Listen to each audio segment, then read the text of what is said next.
Ricardo reaching for the last bottle of Calbo shampoo. E-shelf in grocery store. Berto arrives at the same time. Both grab the shampoo at the same time. Oy, ako ang nauna dito. Enong nana.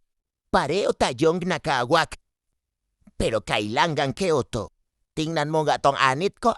Nangangaliskis na. Excuse me.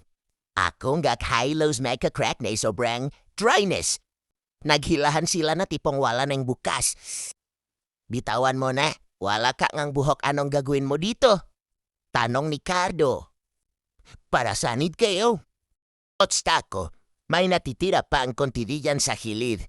Both men tug of war again with the shampoo bottle. They slip, fall, and end up covered in shampoo. They both look at each other, then at their shiny, bald heads. They both start laughing.